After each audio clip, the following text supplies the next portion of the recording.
আব্দুল কাদের জিলানী রহমতুল্লাহ আলাইহি কেন লিখতো শুকর ঘুমের থেকে উঠা বলে কাইলা ইয়াকা আউয়ালা নাযরিন আলা মান লা ইউসাল্লি, যে নামাজ বেনামাজির উপরে যেন আমার সকালের প্রথম দৃষ্টিটা না পড়ে।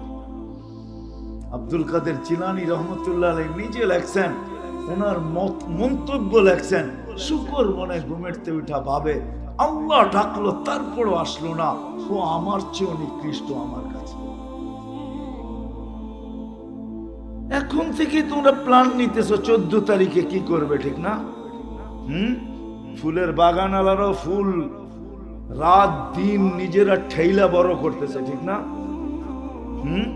সার সুর দিয়া কেমিক্যাল সেমিক্যাল দিয়া, ঠিক না? কি বলো, সত্য তো? হাইসো না, মুখ ঘুরা নিয়ে যেও না, দুনিয়াই শেষ না, সত্য এটা। ওটা ভুল থিওরি, চিতাতেই সব শেষ। আর তুমি যদি ভাবো দুনিয়াতেই সব শেষ, এটা ভুল থিওরি। দুনিয়াতে সব শেষ না। এক ফোঁটা পানির থেকে যে আল্লাহ তোমার আমার দেহটা অস্তিত্ব দিছেন, হায় হায়, মামুলি কারিগর না। যদি তোমাদেরকে আমি দেখাই আর যদি বুঝে আসে তাহলে বলি, এই ময়দান কেন, রূপগঞ্জের কোনো বড় মাঠ যদি নির্ধারণ করা হয়, সারা দুনিয়ার চোখের ডাক্তারদেরকে আনা হয়, বাকি অঙ্গের কথা বাদেই দিলাম, সবচেয়ে ছোট একটা অঙ্গ চক্ষু, এর ডাক্তারদেরকে যদি আনা হয় সারা দুনিয়ার থেকে, আর যদি জিজ্ঞাসা করা হয় শত শত বছর একটা চক্ষু নিয়ে গবেষণা, বলো তোমরা গবেষণায় কতটুকু গেলে আর এটা শেষ কবে হবে? সব ডাক্তার মুস্কি হাসি দিয়া বলবে গবেষণা করতেছি, বলতে পারি, কখন শেষ হবে এটা বলার মতো ক্ষমতা আমার নাই। সত্য এটাই যুবক, সৌরজগতের যেরকম কিনারা নাই, তোর আমার চোখের এরকম কিনারা নাই, যদিও এটা ছোট দেখা যায়। যে আল্লাহ চোখে এতটুকু ফিট করছে, কুদরত, আল্লাহর কুদরত।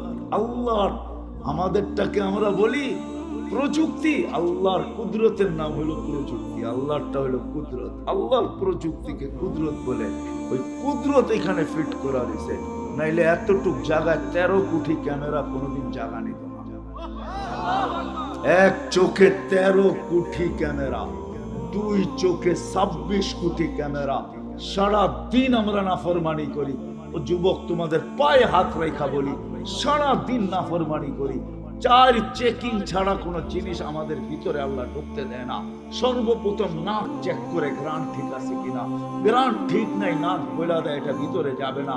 দ্বিতীয় চেক করে আমাদের জিহ্বা, যে স্বাদ ঠিক আছে কিনা, স্বাদ ঠিক না তো জিহ্বা বলে এটা ভিতরে যাবে না। তৃতীয় চেকিং করে দাঁত, যদি কোনো পাথরের কণা থাকে তো সর্বপ্রথম কামড়টা পাথরের কণার উপরে পড়ে। আল্লাহ বুঝাইতে চায় না এটা আমার বান্দার পেটে যাবে না, নাফরমান হয়েছে তো কি হয়েছে, এটা তো আমার বান্দা, পেটে যাবে তো যাবে কি করে। চতুর্থ চেকিং করে জিহ্বা, কোনো আঁশ আছে কিনা, চুল জাতীয় জিনিস আছে কিনা, ওইটা পর্যন্ত জিহ্বা খুঁজা বাহির করে দিয়ে দেয় যে এটা আমার বান্দার পেটে যাবে না। যে আল্লাহ এতটুকু খেয়াল রাখে, হয় আমি কেমনে বুঝাবো রূপগঞ্জের যুবকদেরকে যে আল্লাহ তোমার এতটুকু খেয়াল রাখে, অথচ সারা দিন তুমি আর আমি নাফরমানি। বলো, রাগ হয় না, বলো কত রাত্র তো তোমাদের কাটে, মোবাইল খোলা বুকের উপরে পড়া থাকে, আর তুমি ঘুমের ভিতরে ট্যাব হয়ে যাও, ঘুমের ভিতরে চলে যাও, সকালে উঠা দেখো মোবাইল খোলা, সমস্ত এমবি শেষ। হয় না? রূপগঞ্জে কি এরকম মানুষ নাই? টেলিভিশন দেখতে দেখতে ঘুমায় গেছে, সকালবেলা উঠা দিয়ে টেলিভিশন চলতেছে, জিহ্বায় কামড় দিয়া বলতেছে সারা রাত্র চলতেছিল। এরকম বয়স্ক লোকও পাওয়া যাবে, নারীও পাওয়া যাবে, পুরুষও পাওয়া যাবে, দাড়ি পাকনাও পাওয়া যাবে। অথচ মুহাম্মদুর রাসূলুল্লাহ সাল্লাল্লাহু আলাইহি ওয়াসাল্লাম এই উম্মতের দাড়ি নিয়ে আসছিলেন জান্নাতে যাওয়ার জন্য। কে আল্লাহ দাড়ি দিয়েছেন জান্নাত দেওয়ার জন্য। জান্নাত নাইলে হাদিস কেন আসতো? আল্লাহ নিজে বলতেছে ইন্নাল্লাহা লা ইস্তাহি বি শাইবাতিন শাইয়াবা ফিল ইসলাম। আল্লাহ ওই মুসলমান বুড়াকে দেখলে লজ্জা পান যে ইসলামের ভিতরে দাড়ি পাকায়া দিছে। পুরাটা পাকতে হবে না, একটা পাকলেও চলবে। হ্যাঁ, একটা পাকলেও চলবে। মুহাদ্দিসে জামান মারা গেছেন, সাথীরা স্বপ্নে দেখছে, জিজ্ঞাসা করছে কি ব্যবহার করছে, দাড়ি দেখায় জান্নাতে চলে গেছে। দাড়ি দেখায় মানে আল্লাহর সামনে যখন দাঁড় করাইছে তো আল্লাহ চোখ গরম করে জিজ্ঞাসা, বুইরা কিনে আইছস? আমার ওই সময় হাদিস মনে উঠছে এটা, তো আল্লাহকে বলছি পাকা দাড়ি নিয়ে আসছি, আর কিচ্ছু নিয়ে আসি নাই। আল্লাহ আরো চেতা গেছে, শুধু দাড়ি? কেন আপনি বলেন নাই জিবরিল আলাইহিস সালামকে? জিবরিল আলাইহিস সালাম বলেন নাই আমাদের নবীজিকে?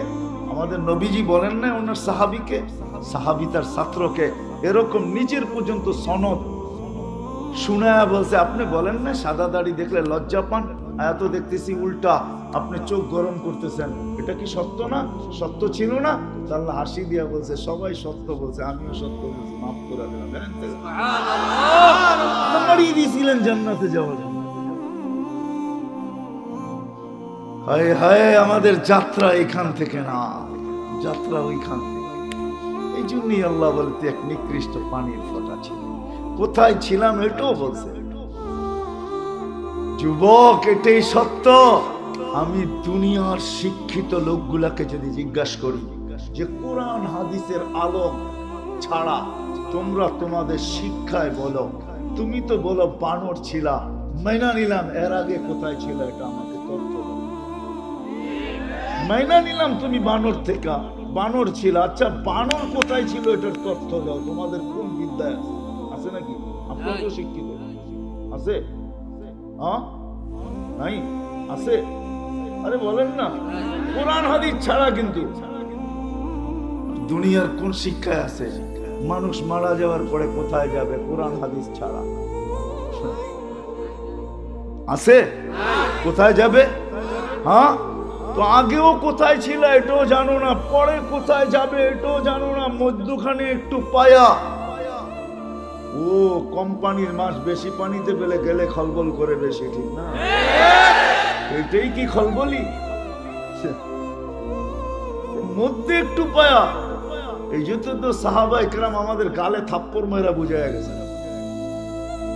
যেমন আমরা বলি না, সাহাবা জেনারেল শিক্ষায় শিক্ষিত ছিল না, আধুনিক শিক্ষায় শিক্ষিত ছিল, বিজ্ঞান ওনারা বুঝতেন না। সাহাবা ইকরাম জানতেন যে একদিন আসবে আর আঙ্গুল উঠাবে, তো থাপ্পড় মেরা দিয়া গেছেন। যত বিদ্যারই অধিকারী হস না কেন, ম্যাককে অনুগত্য করে আগে দেখা, তারপরে মানব। আমরা তো ম্যাককে অনুগত্য করতে পারতাম। যতই বিদ্যান হও না কেন, টোকা দিয়া ভূমিকম্প দূরবিত করে দেখাও, তারপরে মানব, ঠিক না? যতই শিক্ষিত হও না কেন, অগ্নিগিরিকে হাতের ইশারায় পাহাড়ে আবদ্ধ করে দেখাও, সব রাখা আছে চিহ্ন। 27 কিলোমিটার ঘোড়া দৌড়ায় দেখাও, সমুদ্রের উপর দিয়ে এখনো চিহ্ন রাখা আছে। আমি তো চোখে দেখা বলতেছি, কিতাব পড়া না, এগুলা অধিকাংশ আমার চোখে দেখা আছে। ওই পাহাড়ও দেখা আছে যেটার থেকে অগ্নিগিরি বাহির হয়েছে, ওই জায়গাও দেখা আছে যেখান দিয়ে বাহরাইন ঢুকছেন 27 কিলোমিটার দৌড়ায়। ওই পাহাড়ও দেখা আছে যেখানে ওমর রাদিয়াল্লাহু তাআলা আনহু 3000 কিলোমিটার দূর থেকে দেখা দিয়েছেন জুমার খুতবায় দাঁড়ায়া, মেম্বরে দাঁড়ায়া, সারিয়াতুল জাবাল। এখনো পাহাড়ের গায়ে বিরাট বড় সাইনবোর্ড লাগানো আছে, হাদা হুয়াল জাবাল। এটা ওই পাহাড় যেটা 3000 কিলোমিটার দূর থেকে আমিরুল মুমিনিন ওমর ইবনুল খাত্তাব রাদিয়াল্লাহু তাআলা আনহু সেনাপতিকে দেখায়া দিয়েছিল। এটা আগে শামলা যুদ্ধে জিততে পেরে এখনো রাখা আছে। উকবা বিন নাফে রাদিয়াল্লাহু তাআলা আনহু যেখানে আটলান্টিকের ভিতরে ঘোড়া দাঁড় করায় বলছিল, ওই পারে কে আছে আমাকে বল, আমি এটা পার হব ঘোড়া দিয়া। ওই কবরও আমার দেখা আছে। চিঠি দিলে নদী পানি ছাড়তে বাধ্য। 6 বার আমি দরিয়ায় নীলে যেয়ে খুঁজে আসছি ওই চিঠিটা পাই কিনা। যদি পাইতাম তাহলে রাত্রে ছাড়তাম আর সকালে জাদু দেখায় দিতাম পদ্মা, মেঘনা, যমুনার পানি নিয়ে। 6 বার আমি ওই চিঠি তালাশ করছি, মনে মনে পাই নাই। আমি 6 বার দরিয়ায় নীল দেখছি। আমি 6 বারই ভাবছি, আহা যদি চিঠিটা পাইতাম তাহলে জাদু দেখায় দিতে পারতাম। কেননা এই চিঠি পদ্মা, মেঘনা, যমুনায় ছাড়তে দেরি, পানি আসতে দেরি, পানির অভাব হতো না।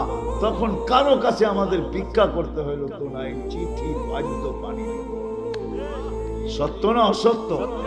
সাহাবারা এরকম হাজারো দেখায় দিচ্ছেন, পুরুষ তো পুরুষ, মহিলা আমার তো চোখে দেখা উম্মে হারাম রাদিয়াল্লাহু তাআলা আনহা যেখানে সিংহের কানে ধরে বলছিল আমাকে থাবা, আমার উপরে থাবা, জানতো তোর যাবে, আমি আল্লাহ রাসূলের গোলাম।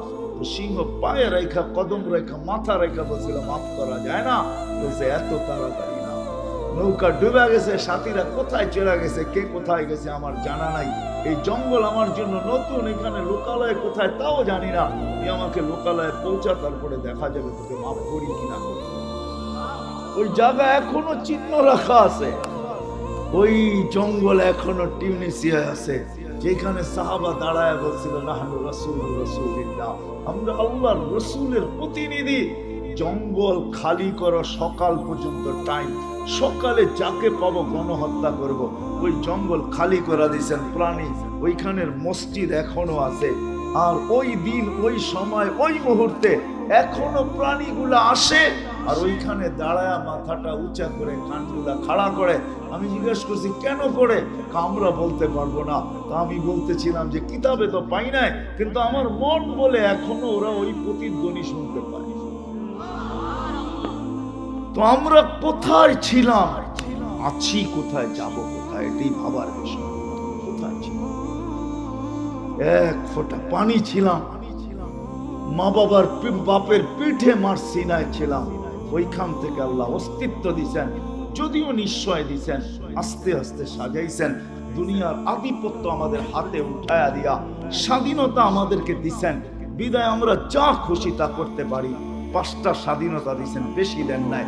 শিক্ষাগত স্বাধীনতা দিছেন, যার কারণে দুনিয়ায় হাজারো শিক্ষায় মানুষ শিক্ষিত হইতে পারে। আল্লাহ যদি স্বাধীনতা না দিতেন, কসম খোদার, যেই শিক্ষা আল্লাহর পক্ষ থেকে নির্ধারিত ওটা শিখতে আমরা বাধ্য ছিলাম। যদিও কোরআন আমাদেরকে বুঝাইতে চায় তালাবুল ইলমে ফরিদা, যদিও কোরআন আমাদেরকে বুঝাইতে চায় শিখো, ওইটা শিখো যেটা কাজে দিবে। দেখলেন না হাফেজদের পাগড়ি, দেখছেন? হ্যাঁ, এটা কিসের পাগড়ি? সম্মাননার পাগড়ি, ঠিক না? এটা কিছুই না। যখন ওদেরকে জান্নাতে দিবে, 490 কোটি ফেরেশতা প্রত্যেক হাফেজকে গার্ড অফ অনার দিবে। কত ফেরেশতা? 490 কোটি। প্রত্যেকের হাতে উপটকন থাকবে, আর চিৎকার দিয়ে বলবে হাদা কেরামাতান লিল কোরআন, কোরআনের বাহক বিদায় তোকে এই সম্মাননা দেওয়া হবে। মা বাবাকেও দেওয়া হবে, শুধু মাথায় তাজ দিবে এতটুকু না, মা বাবাকেও দেওয়া হবে। ফেরেশতা কার্ড বানার দিবে, একটা শহর বানায় দিবে আল্লাহ হাফেজদেরকে, মদিনাতুম মিন মারজান। আর ওটা বানাবে আল্লাহ জান্নাতের ওই লেকের পাশে, যার চেয়ে উঁচা দামি কোনো লেক নাই, এটার নাম হলো রাইয়ান। রাইয়ান নামক লেকের পাশে আল্লাহ বানাবে শহর, যার গেট থাকবে 70,000, প্রত্যেকটা গেটে 70,000 ফেরেশতা তাকে স্যালুট দিবে। কুল্লামা ইয়াদখুল ওয়া ইয়াখরুজ, একদিনের মেঘানা যতবার ঢুকবে আর বাহির হবে সালাম। এই জন্য শিখতে বুঝতে চেষ্টা করে, এতটুকুই শেষ না। দুনিয়ালা তো ভাবতেছে আমার জাতি যদি বুঝতো, কসম খোদা, আমাদের শিক্ষিত মানুষগুলা যদি ভাবতো, আমি যুক্তি দিয়ে আপনাদেরকে বলি, দুনিয়ার কোন দেশ আমাকে দেখাবেন? হাদিসে নেয়ামত বলতেছি, আমার 99টা হয়ে গেছে, আর 1 রান বাকি আছে। আশা রাখি যদি আল্লাহ জীবিত রাখে, এই কোনো সময় পিটায় নেবে, বল আছে, পিটাইতে অসুবিধা হবে না। আমি দুনিয়া ঘুরে বলতেছি, দুনিয়ার কোন দেশ দেখাবেন? 7.8 ভূমিকম্প আসছে, কিন্তু বিপর্যয় হয় নাই। দুনিয়া একটা দেশ দেখে, গত ডিসেম্বরে সুমাত্রা ইন্দোনেশিয়ায় ভূমিকম্প আসছে 5.6। উঠান নেটে দেখেন, এক জায়গায় 42 জন মারা গেছে, পুরা এলাকা মাটির নিচে। এর অল্প কয়েকদিন আগে বাংলাদেশে আসছে 6.1, কিচ্ছু হয় না, কেউ জানেই না, অধিকাংশ মানুষ জানে না। ওটা ওই সময় আসছে যেই সময়ে ফজরের নামাজের আজান হয়ে গেছে, মসজিদে যাব এই সময় আসছে, তাও আমি জানি না। গড়ালারা বলতেছে লিফটে উঠো না, ভূমিকম্প। কোন দেশ আছে বিপর্যয় ঘটে নাই? শুধু বাংলাদেশ বিপর্যয় ঘটে নাই। হ্যাঁ, দুনিয়ার একটা দেশ দেখান আমাকে যেই দেশে 10 নম্বর মহাবিপদ সংকেতের ফ্ল্যাগ উড়ানো হয়েছে আর বিপর্যয় ঘটে নাই। ওই দেশ বাংলাদেশ না। 10 নম্বর মহাবিপদ সংকেত উঠানো হয়েছিল, বুলবুলের সময় কিচ্ছু হয় নাই। বরিশাল অঞ্চলের যারা এখানে আছে, বরগুনা, বরিশাল, পাথরঘাটা, কয়েকটা কলা গাছ ছাড়া আর কিচ্ছু পড়ে নাই। আমি শুনা বলতেছি না, আমি ওই দিন পাথরঘাটা ছিলাম যেদিন বুলবুল বাংলাদেশে ঢুকছে। আমার মাথার উপর দিয়ে ঢুকছে, আমি ওর ডানা পানা পর সর সব সারা রাত্র দেখতেছিলাম যে এই 6 আঙ্গুলা বুলবুল কত বড়। আমাকে বুঝাইতে হবে না, সারা দুনিয়া বলছে করুণায় বাংলাদেশে যে বিপর্যয় হবে, কোথায় হবে না। আলহামদুলিল্লাহ, ডাইনে বামে হয়েছে, আমাদের এখানে কিচ্ছু হয় না, ঠিক না? হ্যাঁ, মাস্কই পড়ে নাই, ঠিক না? পড়ছেন? হ্যাঁ, কেন কেন না টেলিভিশনে এত বড় বড় দেখছে তো, কাটা কাটা, নাকের ছিদ্র তো এত বড় না, এটা যাইব তো যাইব কি করে, খামাকা পড়ে লাভ কি? আবার যারা যুক্তি দিছে আপনার মুখটা তো বড়, ওটা দিয়ে গেলে সারাদিনই তো পান চাবাই, সিগারেট খাই, বিস্কিট খাই, চা খাই, যাইব তো যাইব কোন দিক দিয়া? এই জন্য কেউ মাস্ক পড়ে। বিপর্যয় ঘটছে কেন ঘটে নাই? হায় হায়, 30,000 হেফজোখানা এই জন্য ঘটে নাই। 3.25 লক্ষ মসজিদ এই জন্য ঘটে নাই। কদমে কদমে হক্কানি আলেম এই জন্য ঘটে নাই।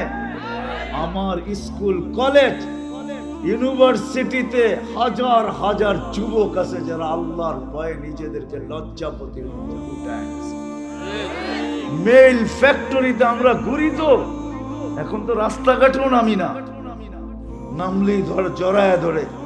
আমরা দেখতেছি হাজার হাজার যুবক আলহামদুলিল্লাহ জান্নাতের শৌক, আল্লাহর রসুলের মহাব্বতে, আল্লাহর মহাব্বতে জান্নাতের শৌক নিয়ে নিজেকে লজ্জাপতির মতো গুটাইতে শুরু করছে। আল্লাহ তো এটাই বলছে, লাউলা শাবাবা খুশা, ও যুবক তুই যদি না থাকতি তাইলে কাহিনী সাইজ করে দিতাম, তুই আসস, তোর দিকে চাইলে কিছুই পারি না। হাজার হাজার যুবক আছে, লক্ষ লক্ষ পর্দানিসীন মা বোনরা আছে। এক আধ্যাত্মিক বাংলাদেশ, এক আধ্যাত্মিক, এটাকে কি বলে, সুরক্ষার চাদরে লেপটানো আছে 24 ঘন্টা। বিপর্যয় আসে তো আজান দিয়া, কিন্তু আমাদের দেশের সীমান্তে, লাল সবুজের সীমান্তে বাড়ি খায়া ডাইনে বামে চলে যায়। আমাদের এখানে কোনো বিপর্যয় হয় না, আর হবেও না, হয় না আর হবেও না, আমার বিশ্বাস। হ্যাঁ, যারা চায় বাংলাদেশে বিপর্যয়, আমি তো এদেরকে বলতে পারি এটা, যে তোমরা ভুল করতেছ, ভুল করতেছ। কারণ এই মাটি তোমরা চিনো না। এই মাটি কোন মাটি? বাংলাদেশে ইসলাম আজকে আসে নাই, মদিনার সমসাময়িক বাংলাদেশের ইসলাম। ইতিহাস গাইটা নিয়ে আল্লাহ রসুল হিজরত করেন নাই, তখন 4 সাহাবী বাংলাদেশে চলে আসে। আবু ওয়াক্কাস, ওহাব ইবনে মালিক, কাসিম ইবনে হুযাইফা, উরওয়া ইবনে সাসা, এই 4 সাহাবীর চেহারা দেখা বাংলাদেশের মানুষ মুসলমান হয়েছে। বাংলাদেশে ইসলাম যুদ্ধে আসে 4 সাহাবীকে দেখা। এইখান থেকে পরে 2 জন চিনে গেছেন, আবু ওয়াক্কাস, ওহাব ইবনে মালিক। 2 জন ইতিহাস বলে 2 জন এখন এই মাটির নিচে ঘুমায় আছে। আমার বিশ্বাস কিয়ামতের দিন উঠবে আর বলবে, তোমরা আমাদের হাত ধরে মুসলমান হয়েছ, আমরা তোমাদেরকে ছাড়া আল্লাহর রাসূলের কাছে যাইতে চাই কি কইরা। আমার বিশ্বাস বাংলাদেশের মুসলমানদেরকে ওই সাহাবা দুইজন নিয়ে যাবে সাথে ঘোড়া, আর এরা থাকবে আগে আগে, আমরা থাকবো পিছে, আর ওইখানে যে দাঁড়ায় বলবে ইয়া রাসূলুল্লাহ উম্মত নিয়ে আসছে। আমার বিশ্বাস, ইতিহাস বলে আমার বিশ্বাস। এই জন্য আসেন, কথা লম্বা হয়ে যেতেছে, শুরু ওইখান থেকে যে ছিলাম কোথায়, আছি কোথায়, যাবো কোথায়, আসছি আল্লাহর কাছে। এই জন্যই তো আল্লাহ বিমুখ হলে চিৎকার দেয়, কোরআন আমাদেরকে ডাকতে থাকে, আল্লাহ ডাকতে থাকে। আসি বর্তমানে দুনিয়ায়, বেশি দিন থাকবো না, 60-70 বছর, তারপরে চলে যাবো এখান থেকে গন্তব্যে। কেননা আমাদের যাত্রাও জান্নাত থেকে, আবার আমরা যাবো জান্নাত। আমাদের যাত্রা কিন্তু জান্নাত থেকে। আদম আলাইহিস সালামকে প্রথম আল্লাহ জান্নাতে নিয়ে গেছেন, ওইখান থেকে আমাদের যাত্রা। শিশুর পিতা ঘুমিয়েছিল, আছে সব শিশুরই অন্তরে। আমরাও আদম আলাইহিস সালামের পিঠে ঘুমানো ছিলাম, উনি যখন জান্নাতে ছিলেন। আমাদের গন্তব্য কিন্তু জান্নাত। আর আল্লাহ আমাদেরকে জান্নাত দিতে চান। যদি না দিতে চাইতেন তাহলে আমাদের কাঁধে 4টা স্টার আল্লাহ লাগাইতেন, 4টা স্টার আমাদের কাঁধে লাগাইতেন না। আল্লাহ আমাদেরকে জান্নাত দিতে চান। প্রথম স্টার ওয়াজতাবাকুম, আল্লাহ আমাদেরকে মানব জাতির ভিতর থেকে বাইছা বাইছা বাইছা বাইছা বাইছা আলাদা করছেন। আলাদা করে আল্লাহ প্রথম স্টার, এটা আল্লাহ আলাদা করছেন আমাদের। তারপরে আল্লাহ লেবেল লাগাইছেন কুনতুম খায়রা উম্মাহ। আলাদা কেন করলাম জানো? তোমাদের চেয়ে উত্তম কোন উম্মত নাই। তৃতীয় স্টার আল্লাহ লাগাইছেন উখরিজাত লিন-নাস কদ ইবতাসানাল্লাহ। আল্লাহ আমাদেরকে প্রেরণ করছেন, আমরা আইনে আসি নাই, আমরা সবাই প্রেরিত, আমরা কেউ আসি নাই। চতুর্থ স্টার আল্লাহ আমাদেরকে দিয়েছেন শুহাদা আলান নাস। কিয়ামতের দিন আল্লাহ নিজের পক্ষে পাশে সাক্ষী হিসাবে আমাদেরকে দাঁড় করাইতে চান। এই উম্মতকে আল্লাহ দাঁড় করাবে। জালালউদ্দিন সুয়ুতী রহমতুল্লাহ লেখছে, সবাই মাঠে থাকবে, আমরা মাঠে থাকবো না। আমাদের জন্য আল্লাহ তার পাশে স্টেজ বানাবে।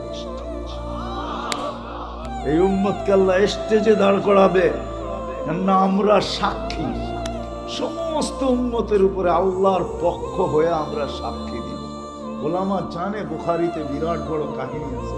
নূহ আলাইহিস সালামের উম্মতরা এই 4 স্টার আল্লাহ এই জন্যই দিয়েছেন, আমরা যেন সবাই গন্তব্যে পৌঁছি, সেটা হলো জান্নাত। জান্নাতে পৌঁছি। আমাদের নারী, আমাদের পুরুষ, আমাদের যুবক, আমাদের বৃদ্ধ, নাইলে এই 4 স্টার আমাদেরকে দিতেন। কিন্তু আফসোস, এটাও একটা জিনিস, এটাই বাবার বিষয় যে আমাদের এটা যেন অক্ষুণ্ণ না হয়। এই জন্যই আমরা যেন হারায় না যাই, গন্তব্যের থেকে যেন দূরে না সরা যাই। এই জন্যই শুধু আল্লাহ স্টার দেন নাই, আমাদেরকে গন্তব্যের উপরে রাখার জন্য। হায় হায় হায়, রাখার জন্য আল্লাহ এক ব্যক্তি আমাদেরকে দিয়া পাঠাইছেন, এক ব্যক্তিত্ব দিয়া পাঠাইছেন, মুহাম্মদুর রাসূলুল্লাহ সাল্লাল্লাহু আলাইহি ওয়াসাল্লাম। ওই জিনিসের উপরে টিকা থাকার জন্য কি আমাদের প্রয়োজন, এটা কিন্তু প্রতি রাকাতের ভিতরে আল্লাহ আমাদেরকে স্মরণ করায় দিতেছেন। আমরা চাই ইহদিনাস সিরাতাল মুস্তাকিম, আল্লাহ আমাদেরকে হেদায়েত দিয়া দেন, কিন্তু পাবো তো পাবো কোথায়? এই জন্য গন্তব্যে সহজে পৌঁছতে পারি। প্রত্যেক ব্যক্তি যুবক যৌবনে থাইকা, কৃষক কৃষির ভিতরে থাইকা, সমস্ত মানুষ তার ক্ষেত্রের ভিতরে থাইকা সহজে ওই গন্তব্যে পৌঁছতে পারে। এই জন্য মুহাম্মদুর রাসূলুল্লাহ সাল্লাল্লাহু আলাইহি ওয়াসাল্লামকে আল্লাহ আদর্শ বানায়া পাঠাইছেন। লাকাদ কানা লাকুম ফি রাসূলিল্লাহি উসওয়াতুন হাসানাহ। আমি তো কাঁদি এটাই যে আমার সমাজের যুবক, হায় হায় হায় হায়, আমার সমাজের মানুষগুলা যদি, পুরুষগুলা যদি, এখানে একজনও পাওয়া যাবে কিনা জানি না, জীবনে যতবার চুল কাটছে একবার যদি চুল আল্লাহ রসুলের আদর্শ মতো কাটতো। হায়, এরকম রসুল কে পাবে? কোন 1.25 লক্ষ উম্মত পায় নাই।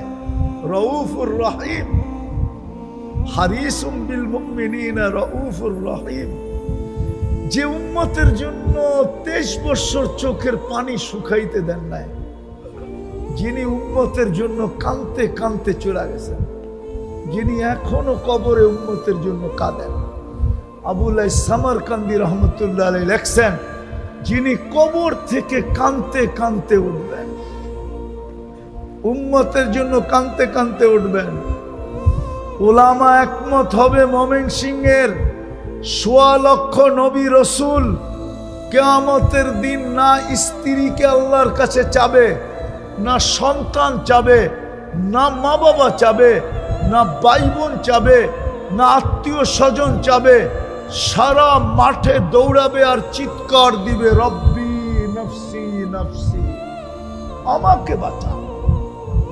ফেরেশতা চিৎকার দিবে, রব্বি সাল্লিম সাল্লিম। কিন্তু এক আপনার আমার রসুল মুহাম্মদুর রাসূলুল্লাহ মাকামে মাহমুদ পাওয়া সত্ত্বেও বইও দেখবে না, শুধু হাতলের উপরে হাত রাইখা দাঁড়ায় থাকবে, বৈশা দেখবে না চারটা কিরকম। অথচ ওনার উম্মত আজকে শুধু একটা ওয়ার্ডের চেয়ার পাওয়ার জন্য, ইউনিয়ন পরিষদের চেয়ার পাওয়ার জন্য মরতে রাজি, মারতে রাজি, বিধবা করতে রাজি, এতিম করতে রাজি, তাজা বুকের রক্ত ঢাইলা দিতে রাজি, শুধু চিৎকার দিবে উম্মতি উম্মতি বইলা। 3 জায়গায় ছুটবে, হাউজে কাউসার, মিজান আর পুলসেরাত, আর মধ্যখানে শুধু চিৎকার দিবে উম্মতি উম্মতি রব্বি উম্মতি রব্বি উম্মতি। একদিকে উনি উম্মতি বলে চিৎকার দিবে, আর আরেক দিকে আল্লাহ বলতে থাকবে সালতু তা শাফি তু শাফা। বন্ধু ঠান্ডা হন, শান্ত হন। আজকে আপনি চাবেন আমি দিতে থাকব, আপনি সুপারিশ করবেন আমি মঞ্জুর করতে থাকব, তারপরেও থামবে না একজন উম্মত দুযোগে থাকা পর্যন্ত। ওই রাসূল আসেন, তওবা করছেন, উনি আসছে আমাদেরকে দামি বানানোর জন্য। পরিশ্রম অল্প, আদর্শটাকে মেনে নেন। আমি বেশি বলবো না, একটাই বলবো, শুধু একটা মাইনা নেন। আজকে অঙ্গীকার করেন যে মওত হয়ে যেতে পারে, কিয়ামত হয়ে যেতে পারে, দুনিয়া এদিক ওদিক হয়ে যেতে পারে। যতক্ষণ পর্যন্ত হুশ আছে, দেহের ভিতরে শ্বাস আছে, আজকের থেকে আমি নামাজ ছাড়বো না না না না। অথচ মেয়েরা ওদের চুল নিয়ে ওদেরকে টিটকারি করে, ট্রোল করে, কয় কিরে কাউয়া কাটিং কই পেলি? 10টা নাম তো আমি জানি, 10টা নাম। বাটি কাটিং, কাউয়া কাটিং, বদনা কাটিং। জিগানো করে মেয়েরা কয় কিনা, জিগান। স্কুলে গেলে, কলেজে গেলে, মহল্লায়, রাস্তাঘাটে জিজ্ঞাসা করেন, আমি যদি ভুল বলে থাকি। মেয়েরা ট্রোল করে, অথচ যদি সুন্নত মতে চুল কাটতো, বুঝতাম বিজাতিরা যদি ওর চুলের ডিজাইন দেখে ওরে বাড়ির থেকে আইসা নিয়ে যেত। 30, 40, 50 লাখের কমে তো বিদেশ যাওয়া যায় না। ইউরোপে যাইতে হইলে 50 লাখ লাগে, ঠিক না? হ্যাঁ, সত্য তো না মনে হয়? হ্যাঁ, আসছে এই পর্যন্ত কোনো লাশ আসছে বইলুরে? ময়মনসিংহে আসে নাই? আসছে আসছে। কয়েকদিন আগে আমি জানাজা পড়ে গেছি। ইটালির থেকে যাওয়ার সময় ইউরোপে সমুদ্রে পড়া মারা গেছে, ও লাশ আসছে, লাশ দেশে চলে আসছে। টাকাও গেছে, জানও গেছে, তো চুল কাটা লাভ হইল কি? হাতা কাটা গেঞ্জি পরে লাভ হইল কি? যুবক, প্যান্ট পরে লাভ হইল কি? বল। মুহাম্মদুর রাসূলুল্লাহর আদর্শে যদি চুল কাটতি, তাহলে 50 টাকা দিয়া কাটা হইতো, 450 টাকা দিয়া পিজা খাওয়া যেত। আবার প্রত্যেক চুলের বদলায় নেকি পাওয়া যেত। আবার কিয়ামতের দিন যখন দেখা হইতো, তা হাত পাতার সুযোগ হইতো। আল্লাহর রাসূল যদি জিজ্ঞাসা করতেন, যে হাউজে কাউসার তো পান করায় দিলাম, চিরদিনের জন্য তো পিপাসা দূর করায় দিলাম, এখনো হাত পাইতা দাঁড়ায় আসিস কেন? তো বলার সুযোগ হইতো হাউজে কাউসার তো পাওনাই ছিলাম, আপনি তো দুনিয়াই বলে আসছেন হাউজে কাউসার পান করাবেন, হাউজে কাউসার তো পাওনাই ছিল, এটা পান করায় দিছেন। সারা জীবন যে আপনার আদর্শে চুল কাটলাম, ওইটার জন্য কি দিবেন? দেন না। হায় হায় আমার জাতির যুবক যদি বুঝতো। এই জন্য চলেন তওবা করি, আজকে নবীর আদর্শ ছেড়া দিছি, সত্য এটাই। করবেন তওবা? কে কে করবেন দেখি? পাক্কা ওয়াদা? তাইলে নামায়েন না, তুই হাত উঁচা করে বইলা দেন, আল্লাহ অতীত থেকে তওবা করলাম, আল্লাহ আপনার হাবিবকে মানতে পারি না, এই গুনার থেকে তওবা করলাম, আপনি আমাদের তওবা কবুল করেন।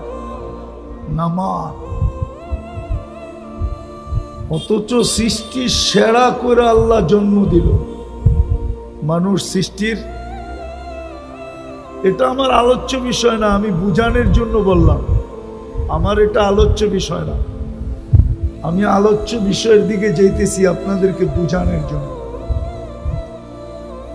যে আজকে তো বস্তু দামি হলো, বস্তু দামি,